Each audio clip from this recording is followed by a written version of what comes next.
저는 우리 크리스찬의 특성이 여러 가지 있을 건데 그 중에 하나가 나라 사랑의 마음이라 이렇게 생각을 합니다. 이것은 성경적으로도 많이 나타나고 있는 부분이고요. 우리 민족의 역사 속에서도 보면 어려운 일이 우리 민족적으로 있을 때마다 한국 기독교는 곁에 있지 아니하고 늘 그 중심 한복판에 있었습니다. 오늘이 3.1절 기념주일이죠. 그래서 국가적으로나 교회적으로도 의미 있게 이 3.1 운동 정신을 기리기 위해서 다양한 행사들을 합니다. 특별히 지금 우리나라를 둘러싼 많은 일들이 정치적으로나 또 경제적으로 복잡하게 일어나는 이 중요한 시기에 한국 교회가 또 우리 크리스찬들이 선조들의 나라 사랑 정신을 어떻게 발휘했었는가 하는 것들을 좀 살펴보면서 함께 나라 사랑의 마음을 다시 한번 우리가 다지고 생각해 보면 좋겠다 싶습니다. 여러분, 나라 없는 개인의 자유, 나라 없는 가정의 행복, 나라 없는 신앙의 자유가 있을 수 없습니다. 우리는 이 사실을 정말 뼈저리게 체험한 민족이죠. 그러므로 우리는 나라를 위해서 늘 기도해야만 합니다. 우리 한국 교회는 해마다 3월 1일을 전후해서 3.1절 기념 예배를 드리고 있는데 그 이유는 3.1 운동의 이 중심에 우리 기독교가 있었고 3.1 운동은 기독교 정신의 발현이었기 때문에 그렇습니다. 이 3.1 운동은 일제 식민지에 항거를 해서 독립만세를 외친 철저한 민족 자결주의 운동이었습니다. 이 운동으로 정말 악랄했던 일본 제국주의의 비인도적인 통치가 전 세계에 퍼지게 되었고 공개되게 되었고 우리 민족은 비로소 독립의 희망을 품게 되었습니다. 당시 3.1 운동과 관련해서 전국을 휩쓴 시위 운동을 좀 살펴본다면 당시의 집회 횟수가 약 1,542회, 참가 인원수가 약 202만 명, 사망자 수가 약 7,500명, 부상자가 1만 590명, 또 체포 또는 투옥된 사람이 4만에서 5만 명, 또 불탄 교회가 47개소로 이제 집계가 되어 있습니다. 사실 이 통계는 일본 측에 발표한 통계이기 때문에 사실은 이것보다도 더 크겠죠. 특히 우리 선결교단은 일제에 가장 미움을 받은 교단 중에 하나가 우리 선결교단입니다. 왜냐하면 선결교단의 핵심 전도 표제인 뭐가 있어야 되게? 중생, 선결, 신유, 재림이 있잖아요.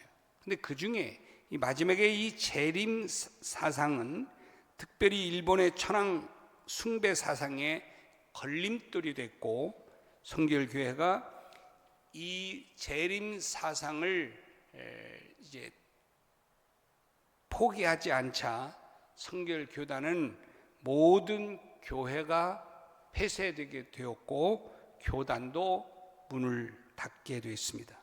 그리고 모든 교역자들과 성도들이 다 뿔뿔이 흩어지는 아픈 역사를 가지고 있는 게 바로 우리 선결교단입니다.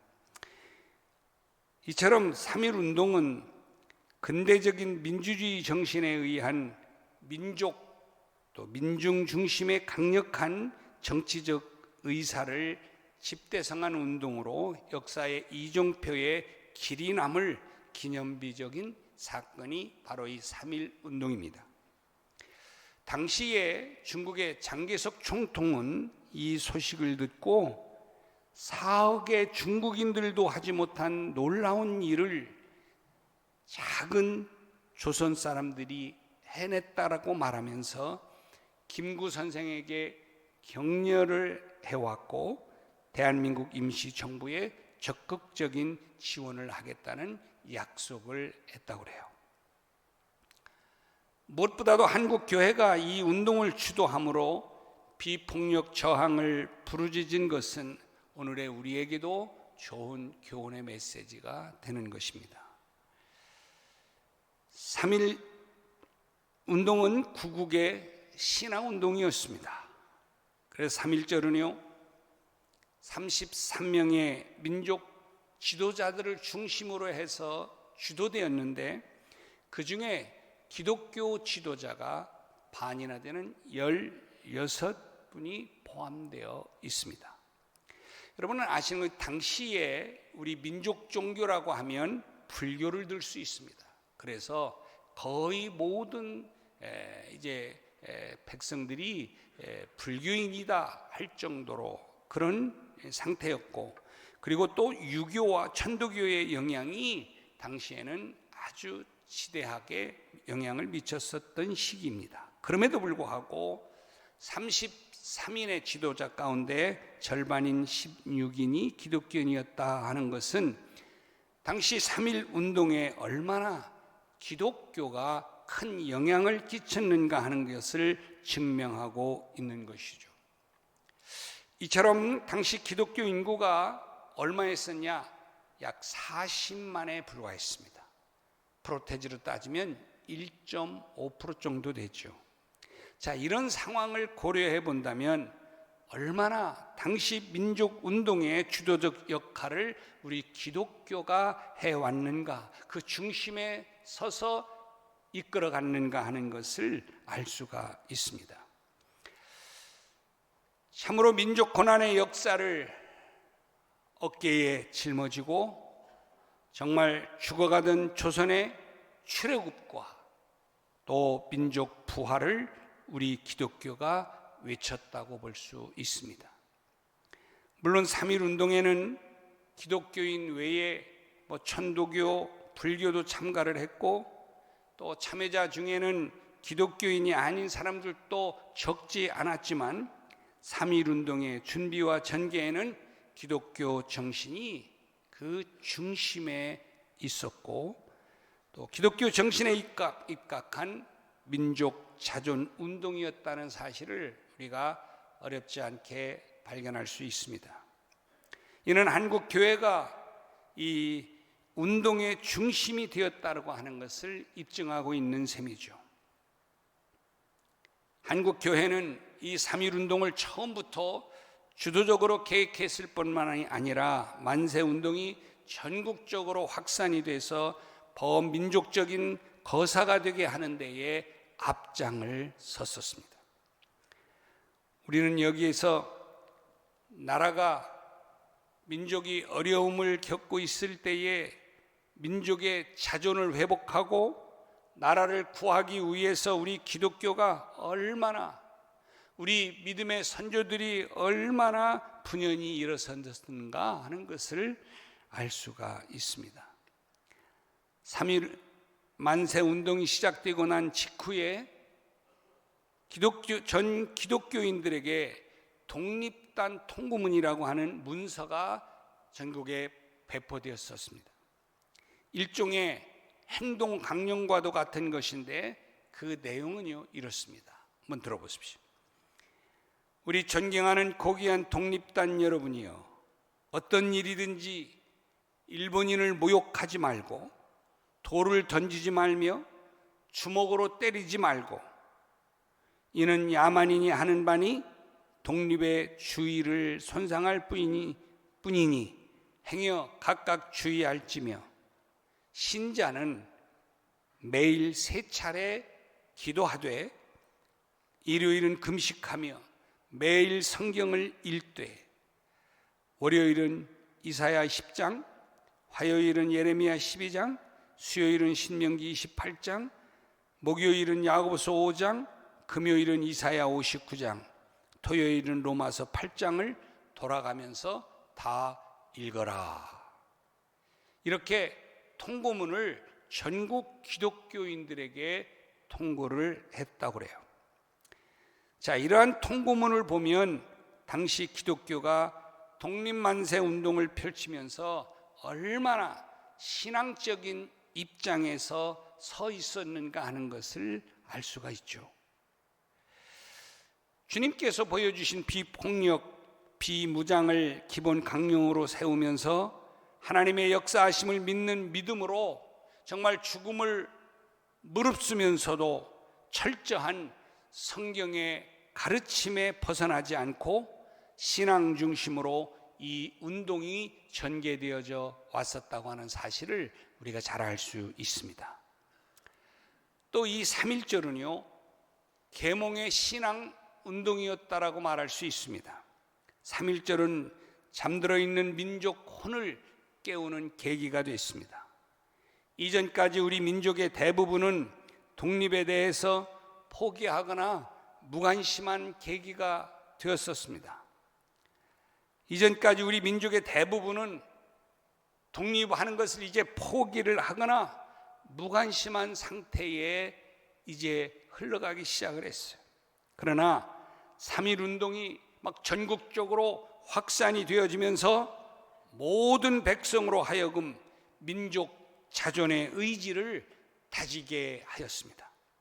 그리고 교회는 우리 민족이 하루빨리 독립을 성취하는 길은 뛰어난 인재들을 많이 배출해야 한다고 하는 사실을 깨닫고 인재 양성에 온 힘을 다했었습니다. 그래서 좀 여유롭게 사는 그런 사람들은 그저 나 혼자 배부르게 먹고 잘 사는 데 만족한 게 아니라 인재를 키우는 데 물질을 헌신했고 독립운동을 하는데 묵묵히 헌신을 했습니다. 그 결과 대단한 것이어서 농촌에 이르기까지 배움의 불길이 일어나게 하는 계기가 되었습니다. 제가 어제 저녁에 CTS인가 CBS인가를 좀 잠시 보는데 거기에 이제 그 오산학교에 대한 이야기를 이제 영화화해서 보여주더라고요. 그게 뭐냐면 그 젊은이들을 일깨워서 이 민족을 일깨울 수 있는 일꾼들을 키우는 학교였죠. 이처럼 당시의 한국 교회는 작지만 큰 교회였습니다. 가난하지만 초라하지 않았습니다. 세상을 변화시키는 누룩의 역할을 감당을 했고 세상의 빛과 소금이 되었습니다. 어두움을 밝히는 희망의 등대 역할을 우리 한국 기독교가 감당해 왔습니다. 그렇습니다. 만일 당시 기독교가 이 3.1 운동에 참여하지 않았다고 한다면 3.1 운동은 이처럼 큰 의의를 남기는 역사적 사건으로 자리매김을 하는 데에 어려움이 있었을 겁니다. 그러면 3.1 운동을 통해 발현된 기독교 정신은 도대체 무엇일까? 오늘 우리는 이 복된 자리에서 좀 이 3.1절을 기념하며 이 예배를 드리면서 좀 그 정신을 좀 한번 우리가 생각해 보고 또 우리의 마음속에 다짐을 했으면 좋겠습니다. 첫 번째는 비폭력 평화주의였습니다. 3.1 운동은 일본 제국주의의 침략에 항거를 해서 빼앗긴 나라와 자주 독립의 주권을 되찾기 위한 목적으로 일어났지만은 철저하게 평화적인 방법으로 전개가 됐습니다. 일반적으로 보면 어떤 독립을 이루기 위한 하나의 이제 수단으로 무장 봉기를 하는 경우가 많죠. 예를 들면 IS들, 팔레스틴 저항 운동들 이런 걸 보면 그렇잖아요. 그래서 독립을 위해서 막 적국에 어떤 폭력을 행사하는 이러한 행위가 미화되거나 정당화되는 경우 많이 있습니다. 우리가 나라를 되찾기 위해서 이렇게 한다라고 하는 정당성을 폭력을 쓰면서도 그렇게 하는 것이죠. 그러나 우리 3.1 운동은 폭력을 동원하는 무장 봉기가 아니었습니다. 앞서서 소개한 독립단 통고문에서 볼 수 있는 것처럼 일본 제국주의 살인적인 진압 앞에서도 우리 조선인들은 총과 칼 대신에 정말 태극기를 들고 독립만세를 외치면서 조국의 독립을 위해서 몸을 바쳤습니다. 이게 3.1운동의 방법이었어요. 이 철저한 비폭력 저항운동에 대해서 그래서 세계가 주목을 하게 되죠. 그리고 감탄을 합니다. 조선 독립을 위해서 그러면서 힘을 쏟게 되는 계기가 되었습니다. 3.1운동이 이처럼 비폭력 평화주의로 전개된 것은 강포와 무력을 멀리하고 평화를 사랑하는 기독교 정신에 의거했던 사실을 우리가 알 수 있습니다. 앞에서도 말씀을 드렸지만 이러한 이 3.1운동의 거사를 일으킬 때에 우리 특별히 믿음의 선배들은 철저한 신앙 중심, 즉 말씀 중심으로 해서 이 운동을 일으키기 위하여 매일같이 그날 읽어야 할 말씀을 지정을 해서 또 읽고 묵상함으로써 철저한 비폭력 저항 운동을 일으키는 힘을, 원동력을 말씀에서, 신앙에서 얻은 것이죠. 따라서 이 당시 3.1운동을 일으키는 사람들은요, 주님께서 보여주셨던 그 비폭력, 비무장을 기본 강령으로 세우면서 하나님의 역사하심을 믿는 믿음으로 이 운동을 전개해 왔다고 하는 사실이에요. 그래요, 여러분. 믿음의 선조들의 이러한 신앙을 우리는 잘 물려받아서 나라를 위해서 그들이 쏟았던 이 모든 희생, 이러한 것들이 우리의 가슴에도 적셔 있어야 되리라고 믿습니다. 그래서 나라와 민족을 위해서는 교회가 항상 앞장서며 또한 기도를 쉬지 말아야 할 줄로 믿습니다. 예수님은 대제사장이 보낸 무리들에게 잡히실 때에 12군단 이상의 천사들을 동원할 수도 있었지만 마태복음에서 그렇게 말하잖아요. 그렇게 하지 않았습니다. 그리고 비폭력적으로 십자가의 길을 묵묵히 걸어가셨습니다. 오늘 본문을 통해서도 사도 바울은 비폭력적인 방법, 아니 오히려 악을 악으로 갚지 말고 오히려 악을 선으로 갚을 것을 권면을 합니다. 이처럼 기독교 정신은 비폭력 평화주의입니다. 과격 이슬람교 세력들은 성전이라고 하는 미명하에 목적을 이루기 위해서는 무고한 사람을 희생시키는 테러도 막 서슴지 않지만은 우리 기독교는 악을 악으로 갚는 것이 아니라 악을 선으로 갚아가는, 그래서 폭압 앞에 비폭력으로 맞서는 정신을 가지고 있었습니다. 이 같은 기독교 정신이 3.1 운동을 비폭력 평화주의로 이끌어 온 것이죠. 오늘날도 마찬가지입니다. 우리가 어떠한 어려움과 어떤 그 극복해 가는 과정에 있어서 폭력적이거나 이런 것은 하나님의 뜻이 아니라는 거예요. 두 번째로 순교자적 신앙정신이었습니다. 3.1운동 참가자들이 그들을 향해 총칼을 휘둘렀던 일본 군경들에게 죽음도 마다하지 않고 비폭력적으로 이렇게 맞설 수 있었던 용기, 도대체 이런 용기는 어디에서 나온 것일까? 그것은 다른 데가 아니에요. 순교자적 신앙에서 나온 것입니다. 여러분, 순교란 내가 믿는 신앙을 지키기 위해서 목숨을 바친다고 하는 일을 의미하는데, 우리 기독교의 역사는 어떤 역사라고 볼 수 있어요? 순교의 역사라고 볼 수가 있습니다. 당시 기독교인들이 일본 제국주의의 가혹한 탄압에 굴하지 않고 정말 3.1 운동에 적극적으로 참여할 수 있었던 것은 바로 이런 순교자적 신앙에 힘입은 바가 큽니다. 예를 들어볼까요? 에스더가 나라가 위태해진 이런 상황 가운데 속에서 왕 앞에서 내가 죽으면 죽으리라고 하는 이런 마음으로 왕 앞에 서서 나가 이야기했던 것은 어떤 정신입니까? 순교 정신입니다. 이것은 3.1운동 당시 기독교가 가장 인명과 물질의 피해가 컸다고 하는 사실에서 구체적으로 잘 드러나는 면입니다. 여러분, 3.1운동으로 투옥된 기독교인은 타종교들을 모두 합친 것보다 우리 기독교인이 투옥되어진 것이 더 많았습니다. 또 교회가 파기된 것이 40개가 넘었다고 보고합니다. 앞에서도 말씀드렸지만 우리 성결교회는 이때 모두 폐쇄를 당하는 아픔을 겪었습니다. 우리 성결교회 마크가 있죠. 한번 좀 띄워줘 보실까요? 기독교 대한 성결교회 마크입니다. 중생성결 신유체림, 그리고 백합밭꽃이 있고, 백합밭꽃이 있는데 뭐에서 피어나는 거예요?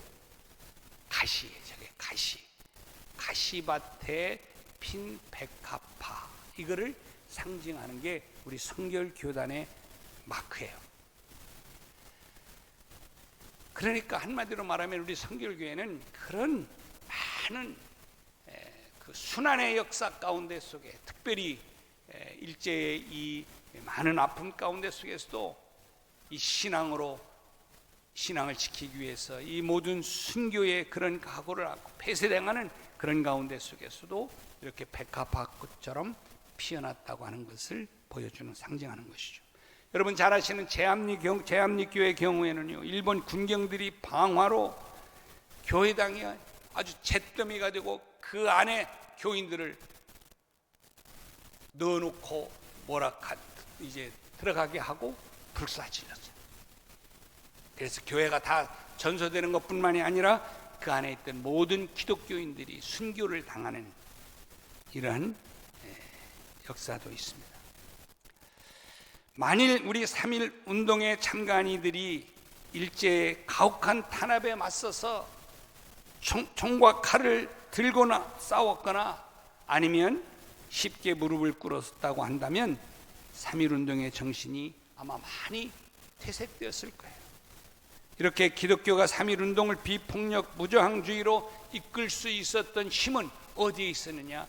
순교자적 정신이 있었기 때문입니다. 그래요, 우리의 모든 생명은 하나님 나라를 향한 것이기 때문에 이런 순교자적 마음을 가지고, 정신을 가지고 나라를 위해서 희생한 것이 우리 기독교인들의 중심한 우리 선조들의 모습이었다. 마지막 세 번째로 나라와 민족에 대한 사랑의 정신이 있었습니다.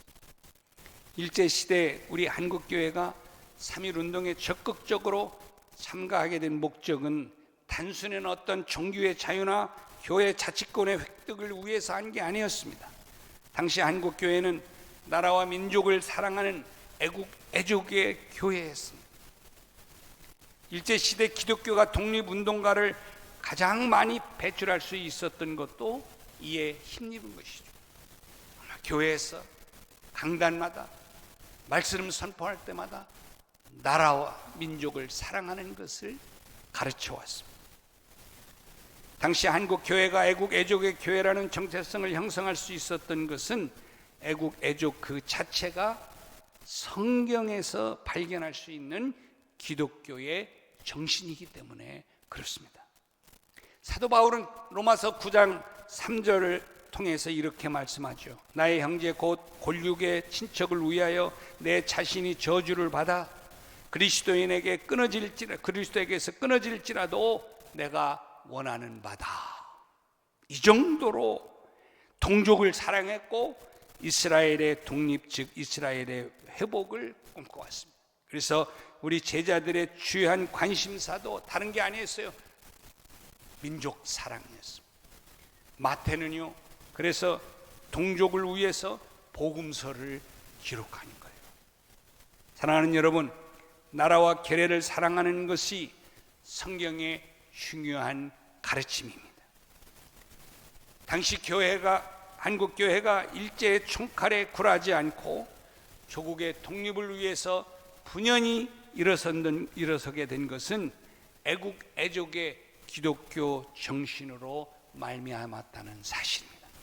그러므로 여러분, 지금의 한국 교회는 3.1 운동 당시에 그 상황과는 비교가 안 될 만큼 우리 기독교가 크게 성장을 했습니다. 3.1 운동 때 보여주었던 기독교 정신, 그럼에도 불구하고 점점 잃어가고 있는 것은 아닌가 하는 안타까움을 갖게 되어집니다. 사랑하는 여러분, 이제 우리 민족은 하나님께서 사랑하셔서 그런 어려움과 힘든 환경과 여건 속에서도 이런 기독교 정신으로 우리 크리스찬들을 중심으로 해서 분연히 일어나 자주독립을 이루고 여기까지 달려왔습니다. 제가 가끔 말씀을 드리지만요, 지금 세계는 K컬처로 인해서 모든 시선이 한국에 집중되어져 있습니다. 이제는요, 여러분 아실는지 모르겠어요, K방산까지 나타나가지고요, 세계가 미국 무기나 러시아 무기를 바라는 게 아니라 한국 무기를 바라고 있습니다. 그 정도로 모든 것이 음식 아니면 언어. 그래서요, 지난번에 우리 서울신대 총장이 지방에 와서 보고를 합니다. 이번에 서울신대에, 물론 이제 다음 주일이 서울신대 기념주일인데요, 서울신대에 한국어 교육학과 이게 그 자격증이 생겼대. 그래서요, 거기서 그걸 받으면 세계 어디 가면 전부 다 교수로 쓸 수 있는. 근데요, 그게 받으면 이게 별거 아닌 것 같은데요, 나가면 그거 하나 딱 걸어놓으면요, 선교사들은 그냥 선교하는데 얼마나 큰 힘이 되는지. 라면 하나 끓여놓으면요, 막 애들이 줄을 서가지고 100m 줄을 서가지고 라면이 모자랄 정도로. 떡볶이 끓여놓으면요, 떡볶이 먹으려고 막 애들이 수없이 밀려들어오는. 물론 그게 중요한 게 아니라 그런 힘, 영향력을 가지고 그리스도의 복음을 전하고, 지금까지는 우리가 도움을 받았던 민족에서 도움을 주는 민족으로, 사랑을 받았던 민족에서 이제는 사랑을 주면서 그리스도의 복음을 심어가는 민족으로 성장하게 됐다는 거죠. 그러므로 이제는 여러분, 이 앞으로 더 많은 일들을 감당하기 위해서 나라 사랑의 마음을 가지고 우리가 더 나라를 위해서 기도하고 또 사랑하는 마음에 앞장서는 일에 여러분이 서야 될 줄로 믿습니다. 그래서 정말 마지막 시대적 사명을 멋지게 감당하면서 주의 뜻을 이루어나가는 이러한 그 힘이 우리 민족을 통해서 세계 모든 열방에 드러나게 되는 역사가 있게 되기를 주님의 이름으로 축복합니다. 기도하겠습니다.